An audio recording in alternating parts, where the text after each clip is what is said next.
What's up everyone? Welcome back to the channel। तो guys हम लोग पढ़ रहे हैं फाइनेंशियल मार्केट्स और फाइनेंशियल मार्केट्स का आज आ रहा है सेकंड पार्ट और चैप्टर ऑलमोस्ट 80% आज कंप्लीट हो जाएगा।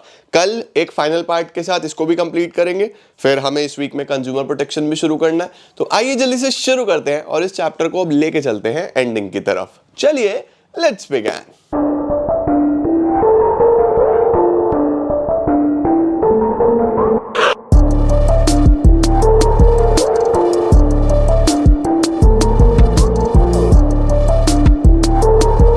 तो गाइज आज का जो मेन टॉपिक है वो स्टॉक एक्सचेंज के आसपास ही घूमने वाला है।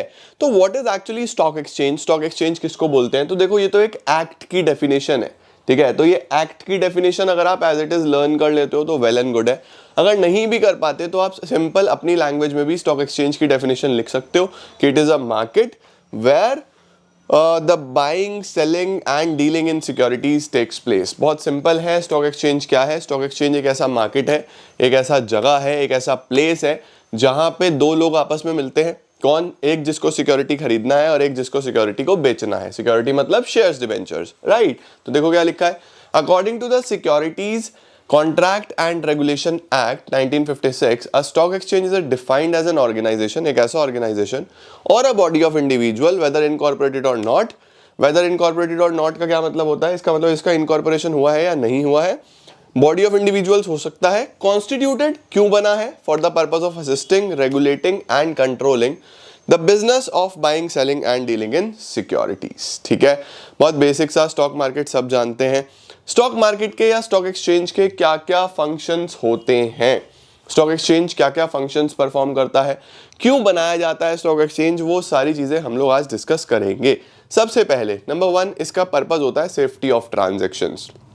देखो जिस मार्केट में डीलिंग हो रही है, जिस मार्केट में शेयर्स का सेल परचेज हो रहा है, उस मार्केट में एटलीस्ट हमें ये तो पता होना चाहिए ना कि भैया जितने भी लोग आ रहे हैं वो सब सही है या नहीं है। जो सेलर आ रहा है क्या वो सही है, उसकी नीयत सही है, वो पैसा लेके भागेगा तो नहीं। तो ट्रांजैक्शंस की सेफ्टी का ध्यान किसको रखना पड़ता है? स्टॉक मार्केट को रखना पड़ता है। तो देखो सबसे पहले क्या लिखा हुआ है, in the stock market only the listed securities are traded. Listed का मतलब होता है जो सब कुछ अपने पेपर वर्क चेक करा के सारी डॉक्यूमेंटेशन पूरे करके फिर लिस्ट करी गई है मार्केट में, वो अपना जगह बनाती है मार्केट में, ठीक है।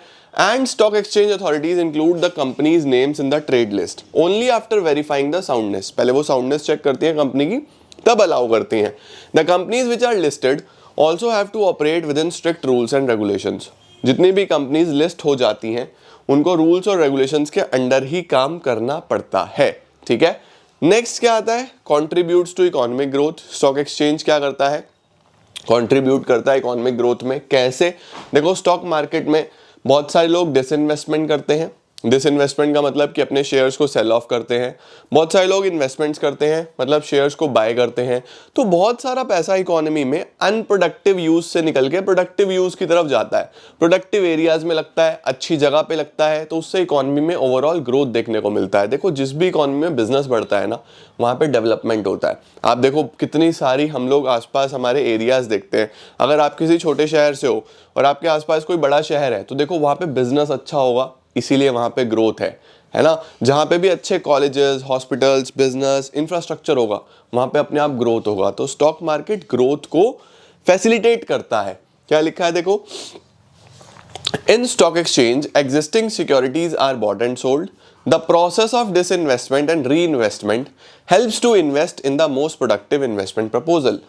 ये जो पर्टिकुलर मार्केट है, ये जो प्रोसेस है, ये हमें हेल्प करता है कि हमारा पैसा लगे सबसे ज्यादा प्रोडक्टिव प्रपोजल में और हम कंट्रीब्यूट करें इकोनॉमिक ग्रोथ को, ठीक है। तीसरी चीज क्या आती है, spreading of equity cult. Spreading of equity cult का क्या मतलब होता है कि स्टॉक मार्केट लोगों को एनकरेज करता है, स्टॉक मार्केट लोगों में अवेयरनेस स्प्रेड करता है about the equity culture, about the equity, कि अगर आप इन्वेस्ट करते हो तो देखो यार, अगर आप एक आम आदमी हो, आपको इक्विटी शेयर मार्केट समझ में नहीं आता, आप बैंक में पैसा रखते हो, बैंक भी तो वो पैसा फर्दर मार्केट में ही लगाता है, बैंक भी तो वो पैसा फर्दर बिजनेसेस में ही लगाता है। वहां से बैंक 20-25%, 15% कमाता है और आपको 3%, 3.5% देके डाल देता है। तो बैंक बीच में कितना पैसा कमा रहा है? देखो बैंक्स अमीर ऐसे ही तो होते हैं, बैंक का खुद का एक भी पैसा नहीं लगा, बैंक ने फर्दर आप ही का पैसा इन्वेस्ट करा, वहां से रिटर्न कमाए और थोड़ा सा हिस्सा आपको दे दिया। बाकी मजा किसका हो गया, बैंक का हो गया।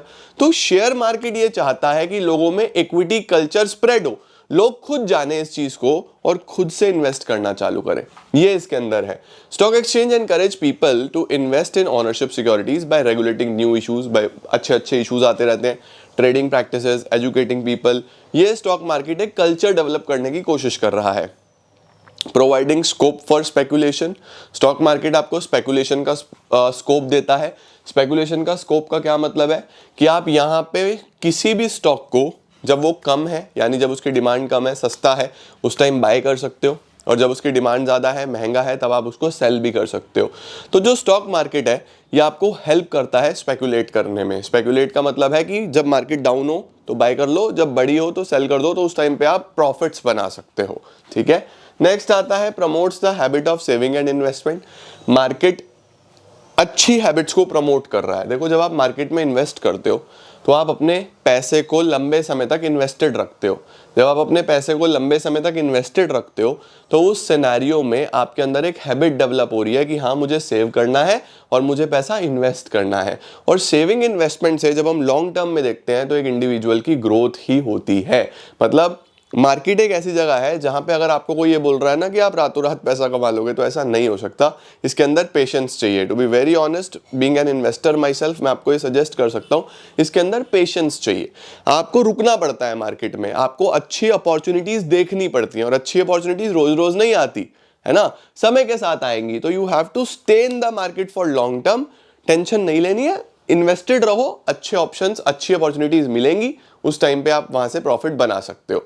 तो यही लिखा हुआ है कि stock market offers attractive opportunities for investments. वहां से आपको क्या होता है, ज्यादा सेव करने की, ज्यादा इन्वेस्ट करने की हैबिट बनती है। Pricing of securities, share price जितने भी है वो स्टॉक एक्सचेंज में ही डिटरमाइन करे जाते हैं। कैसे डिटरमाइन करा जाता है वो मैं ऑलरेडी आपको सिखा चुका हूँ, डिमांड सप्लाई से।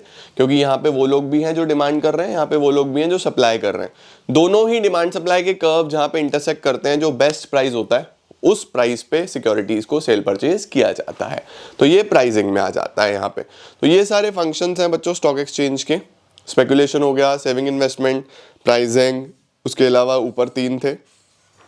इसका आप स्क्रीनशॉट ले सकते हो। फिर हम आगे चलते हैं। नेक्स्ट आ रहा है बच्चों steps in the trading procedure for stock exchange. अगर आपको ट्रेडिंग करनी है या अगर आपको इन्वेस्टिंग करनी है तो आप स्टॉक एक्सचेंज में कैसे कर सकते हो, हाउ डू यू ट्रेड, किस तरीके से आप मार्केट का पार्ट बन सकते हो। तो देखो, ये बिल्कुल पेपर पे लिखा हुआ है। एक्चुअल में आजकल चीज़ें बहुत फास्ट होती हैं क्योंकि आजकल ऑनलाइन हो गई है। बुक्स में अभी थोड़ा सा पुराना प्रोसीजर दिया हुआ है, तो आपको लिखना तो ऐसा ही पड़ेगा, बट आजकल इतना स्लो नहीं है, आजकल काफ़ी फास्ट हो गई हैं चीज़ें। तो सबसे पहले देखो आपको क्या करना पड़ता है। सबसे पहले आपको करना पड़ता है सिलेक्शन ऑफ अ ब्रोकर। अब सर ब्रोकर कौन है? पहले ब्रोकर इंडिविजुअल्स हुआ करते थे, आजकल तो ऐप्स हो गई है ना। ऐप्स के पीछे बैठ के भी ऑल दो सारे इंसान ही काम कर रहे हैं, लेकिन आजकल ऑनलाइन हो गया है। तो ब्रोकर आजकल कौन होते हैं? आपके सारे के सारे ऐप्स होते हैं।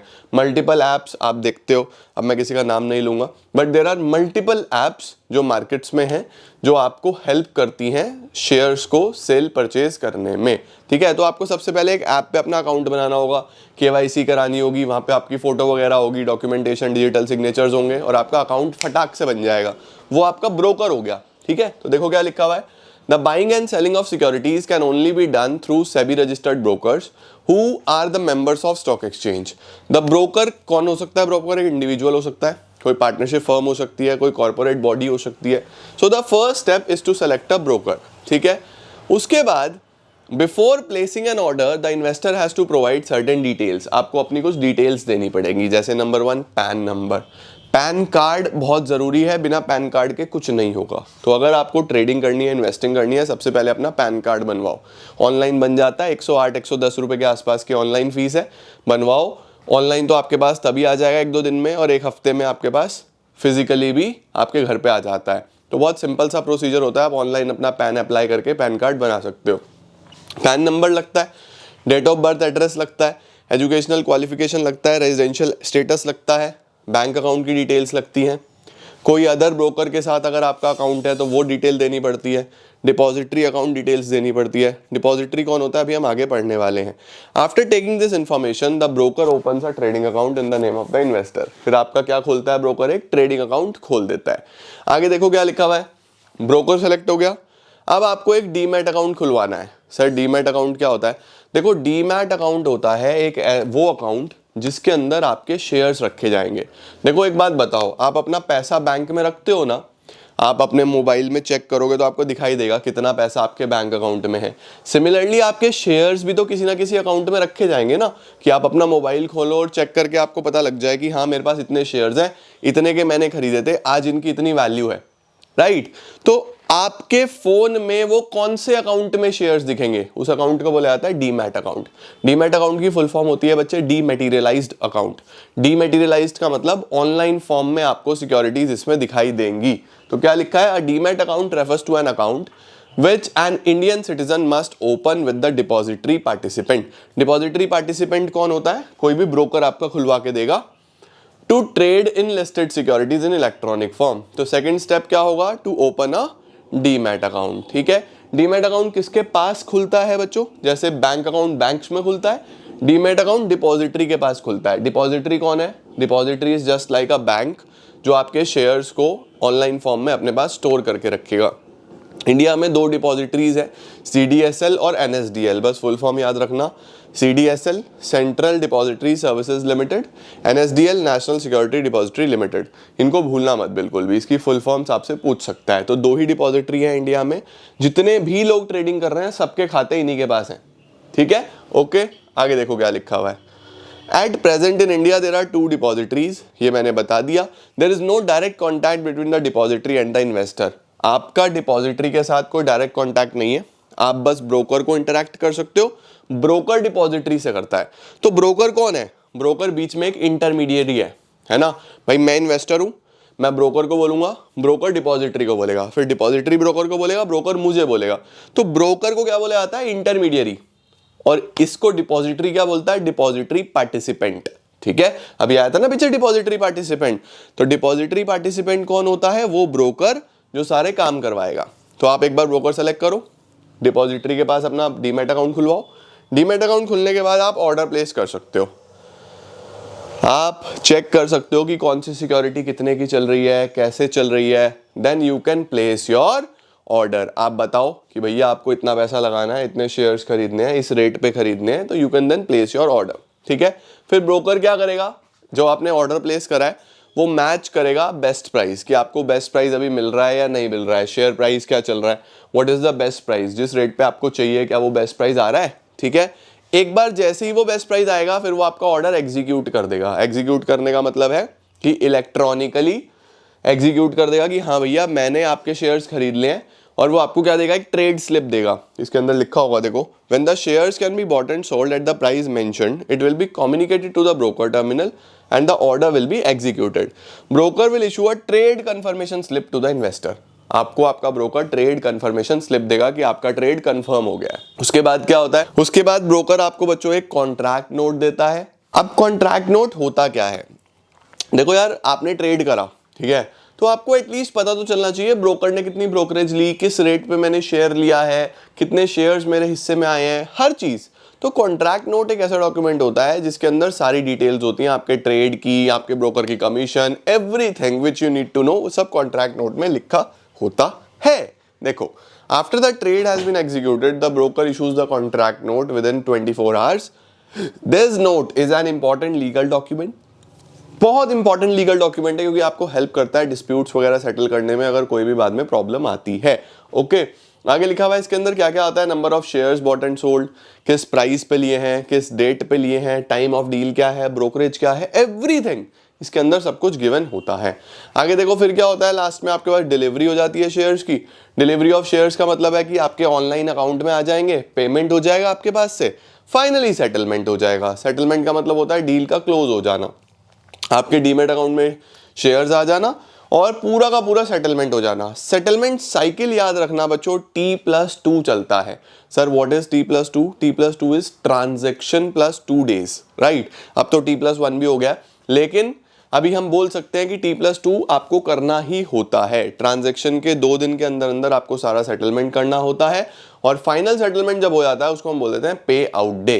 तो देखो क्या लिखा हुआ है, cash is paid or securities are delivered to stock exchange by the broker on the pay in day which is before the T+2 day as the deal has been settled and finalized on the T+2 day. The settlement cycle is on T+2 day on a rolling settlement basis with effect from 1st April 2003. बहुत पुराना system लिखा हुआ है. इसका मतलब ये है कि सारा का सारा फाइनल सेटलमेंट 2 दिन के अंदर अंदर 48 आवर्स के अंदर अंदर आपको करना होता है.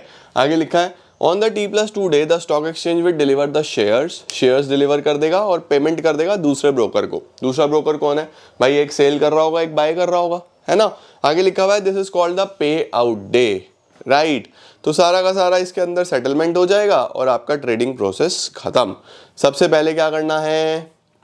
ब्रोकर सेलेक्ट करो, डीमेट अकाउंट खोलो, ऑर्डर प्लेस करो, मैच करेगा फिर वो आपका शेयर और बेस्ट प्राइस, देन आपका ऑर्डर एग्जीक्यूट होगा, फिर आपको कॉन्ट्रैक्ट नोट मिल जाएगा, डिलीवरी हो जाएगी शेयर्स की, पेमेंट्स हो जाएगा और फाइनली 48 आवर्स के अंदर अंदर सेटलमेंट. ठीक है जी. अब हमारे पास नेक्स्ट एक छोटा सा टॉपिक आ रहा है सर, व्हाट इज डीमेटीरियलाइजेशन. डीमेटीरियलाइजेशन का आप सिर्फ मीनिंग याद रखना. डीमेटीरियलाइजेशन का क्या मीनिंग होता है कि जब शेयर्स ऑनलाइन फॉर्म में कन्वर्ट किए जाते हैं पेपर फॉर्म से, उसको बोला जाता है डीमेटीरियलाइजेशन. अगर आपके शेयर्स पेपर फॉर्म में है तो हम बोलेंगे ना मटेरियल फॉर्म में है, तो उसको बोल देते हैं मटेरियल फॉर्म में होना. जब पेपर फॉर्म से कन्वर्ट करके ऑनलाइन फॉर्म में करे जाएंगे तो उसको बोल दिया जाएगा डीमेटीरियलाइजेशन. ओके, देखो all the trading in securities is now done through computer terminals. Since all systems are computerized, buying and selling are settled through electronic book entry form. Main purpose is to eliminate the problems. कौन कौन सी problems खत्म हो गई हैं? चोरी, fake transverse, transfer delays, ये सब खत्म हो गया है अब. ठीक है. तो डीमेटेरियलाइजेशन क्या है? It is a process where securities held by investor in physical form are cancelled. Paper वाली अब कैंसिल हो जाती है and investor is given an electronic entry. सब ऑनलाइन होता है, इसी को हम डीमेटेरियलाइजेशन बोलते हैं. ठीक हो गया जी. डीमेटेरियलाइजेशन के क्या क्या फायदे होंगे? कन्वीनियंट है, आप इसको गिरवी रख के लोन वोन भी ले सकते हो, है ना. कन्वीनियंट है, गिरवी रख सकते हो. प्रॉब्लम्स बहुत सारी, फेक ट्रांसफर्स, चोरी, ये सब खत्म हो गई हैं. और बहुत सारी सिक्योरिटीज़ आप एक ही डीमैट अकाउंट में रख सकते हो. पहले आप सोचो कितनी सारी सिक्योरिटीज़ अगर आपको लेनी है, सबके शेयर सर्टिफिकेट संभाल के रखो, सबके पेपर संभाल के रखो. आजकल तो एक ही डीमैट अकाउंट में सब कुछ रखा जा सकता है, तो कितना ईजी हो गया है ना. ये भी इसके साथ फायदे लिखे हुए हैं. अब डिपॉजिटरी सिस्टम में कौन कौन लोग आते हैं? सबसे पहले डिपॉजिटरी आ जाएगा. डिपॉजिटरी मैंने आपको बता दिया देश में 2 ही हैं. It is the apex organisation. It is just like a bank. ये आपके बैंक के जैसा है जो आपके शेयर्स वगैरह सब संभाल के रखता है अपने पास. ठीक है, ये डिपॉजिटरी हो गया. उसके बाद डिपॉजिटरी के क्या क्या फीचर्स हैं? ये बहुत बेसिक है, रीड ओनली टॉपिक है. डिपॉजिटरी एक इंस्टीट्यूशन है जो आपके सिक्योरिटीज होल्ड करेगा. इंटरैक्ट करता है इन्वेस्टर के साथ थ्रू डीपी. डायरेक्टली नहीं करता, मैंने बोला था ना, बीच में ब्रोकर होगा जिसको क्या बोलते हैं? Depository participant. मैं इन्वेस्टर हूं, बीच में ब्रोकर है, फिर डिपॉजिटरी है. मैं डायरेक्टली डिपॉजिटरी से इंटरैक्ट नहीं कर सकता. ओके, ठीक है sir. DPs can offer services only after obtaining a certificate from SEBI. DP जो है वो सेबी रजिस्टर्ड होना चाहिए. ब्रोकर अगर सेबी रजिस्टर्ड नहीं है तो वो सर्विस नहीं दे पाएगा. इन्वेस्टर को एक डिपॉजिटरी के पास डीमैट अकाउंट खोलना बहुत ज़रूरी है. डिपॉजिटरी एक रिसिप्ट देता है बोनस शेयर्स की इलेक्ट्रॉनिक फॉर्म में. सब कुछ इलेक्ट्रॉनिक फॉर्म में देगा आप तो. ठीक है. और उसके साथ साथ डिपॉजिटरी आपको एक नॉमिनेशन फैसिलिटी भी देता है. नॉमिनेशन फैसिलिटी का मतलब कि आप अपना एक नॉमिनी भी बनाओ. इन केस आपको कुछ हो जाता है, कोई प्रॉब्लम होती है, तो आपके बाद ये शेयर्स किसके हैं, तो नॉमिनेशन फैसिलिटी भी यहाँ पे अवेलेबल होती है. नेक्स्ट आता है बच्चों डिपॉजिटरी पार्टिसिपेंट. डिपॉजिटरी पार्टिसिपेंट ये भी सिर्फ एक रीड ओनली टॉपिक है. कौन होता है डिपॉजिटरी पार्टिसिपेंट? एक एजेंट होता है जो सारे के सारे काम करता है डिपॉजिटरी के बिहाफ पे. आपको अगर डिपॉजिटरी से इंटरेक्ट करना है तो भी यही कराएगा. इसको भी बस आप स्क्रीनशॉट लेके, रीड ओनली है ये. तो गाइज ये थे कुछ छोटे छोटे टॉपिक्स जो आज हमें कवर करने थे इस चैप्टर में. और कुछ खास नहीं है, यही सारी चीज़ें हमें कवर करनी है. इसके बाद सिर्फ हमारे पास सेबी बचता है, उसके फंक्शंस बचते हैं, वो हम नेक्स्ट क्लास में कवर करते हैं और चैप्टर हमारा समाप्त हो जाएगा. तो आई होप आज वाली चीज़ें आपको क्लियर होंगी. आज वाली चीज़ें बहुत आराम से सिर्फ रीड करनी है, लर्न करनी है, लिखनी है. कुछ खास नहीं थी. मेन चीज़ें हमने कल पढ़ी थी. आज सिर्फ ज़्यादा स्टॉक एक्सचेंज के बारे में था, स्टॉक मार्केट के बारे में था. तो आज वाले टॉपिक में से कुछ बहुत इंपॉर्टेंट टॉपिक नहीं है. फिर भी आपको एक बार अच्छे से गो थ्रू करना है, लर्न करना है ताकि चीज़ें हो जाएं. कल एक बहुत इंपॉर्टेंट टॉपिक पढ़ेंगे, सेबी. पेपर में आएगा ज़रूर, 100% आता है. मिलता हूँ मैं कल आपको नई वीडियो के साथ. टिल देन सी या, टेक केयर, बाय बाय.